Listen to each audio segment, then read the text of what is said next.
It was a sad evening. Under the shadows of the trees, an old mother was breathing heavily with her eyes filled with broken breaths. She had no eye and the other eye was also blurry. That mother who had brought up her son.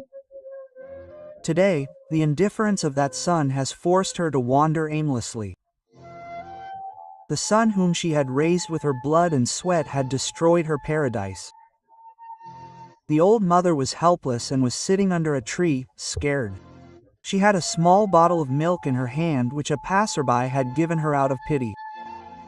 As soon as she tried to open the lid and take a sip, she was hungry. Suddenly, a sound of "Sahan Sahan" came from the bushes. Her heart was shaken. Her eyes widened. She saw a snake, covered in blood and wounds, crawling towards her. The yogi snake charmer was chasing it playing his flute. But look at the work of God. The snake somehow escaped from the hands of the yogi and hid directly in the torn old scarf of the old woman. The old woman's breath got stuck. Her body started trembling, but at the same time, by the order of Allah, the snake started speaking like a human being. "Amma, don't be afraid. I will not harm you. My enemy is after me. I am wounded. Please give me shelter." Mother was surprised. This snake is also speaking. Her heart melted. Tears flowed. With trembling hands, she hid it in her torn old scarf. Meanwhile, the yogi came near and said, "O old woman, has any snake passed by here?" The mother said in a trembling voice, "No son, I have not seen any snake." The yogi turned the other way. The snake came out of the ankhul and said, "Amma, you have saved my life. I will never forget this favor of yours in my life. But why are you crying? Tell me, how can I help you?" Quote. On hearing this, a river of tears flowed from the eyes of the old woman. She said in a pained voice, "Son, if you want to listen, then strengthen your heart. My story is very painful." Quote. She started expressing her grief in trembling words. "I was pregnant when my husband left this world. My in-laws pushed me out of the house so that their property does not get divided. I kept wandering here and there in loneliness and helplessness.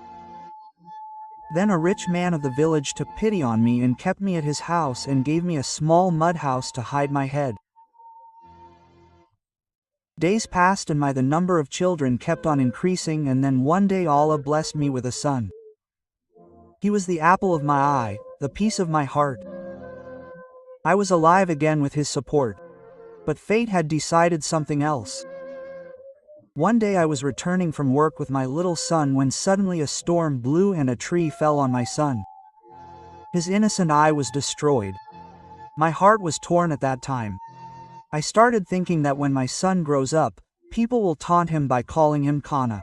I cannot tolerate this humiliation. My wish was that my son should study and become an officer. I rushed and took him to the doctor. After the checkup, the doctor said that the eyesight has gone forever. But if you have money, you can get a new eye.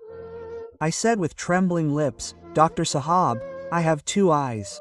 Remove one and put it on my son. I will spend my life in darkness. But I cannot see my son with 1 eye." Dr. Sahab looked into my eyes and said, "Ami Yan, you are already very weak. Removing 1 eye is for you. It can prove fatal." But a mother's heart does not accept any logic. I begged him stubbornly and said crying, "Dr. Sahab, take my life. But give me my son's eye back. I have 2 eyes. Take 1 out and put it on my son. I will live in the dark world. But my son should not remain incomplete." Finally the doctor bowed down. My eye was removed and my son got new light. He became healthy. He started going to school. I also got the job of sweeping and mopping in the same school. If I saw him from a distance, my heart would get soothed. But alas, my son started hating me after seeing me deprived of 1 eye. He was small, but a strange harshness had filled his heart. He would refuse to even accept me as his mother in school. He would say that the day you tell my friends that you are my mother, that day you will see me dead. My heart broke after hearing this. But I remained silent. As he grew up, his hatred kept increasing. He would never eat sitting near me. He used to say that, "Mother, on seeing you, I hate you. I feel disgusted. Allah has made you so ugly that I can neither eat nor see you sitting with you." I would cry and say, "Son, please eat 2 morsels with me. My heart will get some relief." But if I sat near him, he would throw away the food in anger. My heart wanted to hug him every moment. I wanted to take his tiredness in my sorry. But my love would lose in front of my son's hatred. Now my son had reached the threshold of youth. The company of bad friends made him a vagabond. He had got involved in cigarettes, drugs, bad deeds. One day I had high fever. I could not go to work and lay down at home. There was only one wish in my heart. I wish my son would come and bring me medicine. But son did not come home that night. Neither the next morning nor the next day. The yearning of my heart became restless. I went out covering myself with a sheet. I asked his friends, "Son, did you see my Danish anywhere? He has not returned home since yesterday." They laughed and said, "He taunted me. Amma, you are really his mother. He says he has nothing to do with you." It was as if a mountain broke on my chest, but I was patient. When the evening fell, my son came, but there was no mercy. He took a stick in his hand like a storm and beat my mother, shivering with fever in such a way that blisters appeared on her body. I fell down crying and said only this much, "Son, what is my fault? What is my fault?" He growled, "Why did you go to my friends? They made fun of me. Now everyone calls me a. You have destroyed my worthless respect. Neither do you die nor do you leave me. It is better that I leave this house." I fell at his feet. "Son, don't go. If you go, I will die while I am alive. I swear. Now I will never tell anyone that you are my son. Just stay in front of me. I will live only by seeing you." After that, this became his habit. He used to disappear for many days. I felt as if he would come home after 5 days, 10 days, or sometimes after months. I had a wish in my heart. Maybe everything would change with her marriage. The house will be lit up when the daughter-in-law comes. Maybe even the son's heart will melt. But God had something else in mind. A whole month passed. Then when my son came home, he was not alone. There was a bride with him and my eyes were stunned to see her. "What are you looking at so wide-eyed, mother?"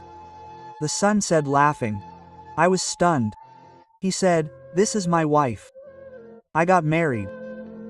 My heart sank. I had so many dreams about my son's marriage. But he neither asked me nor told me. Well, I thought it was okay. Now my son will stay with me. But how could I have known that the daughter-in-law to come would be even more ruthless than my son? She stared at him at first sight and went to her room.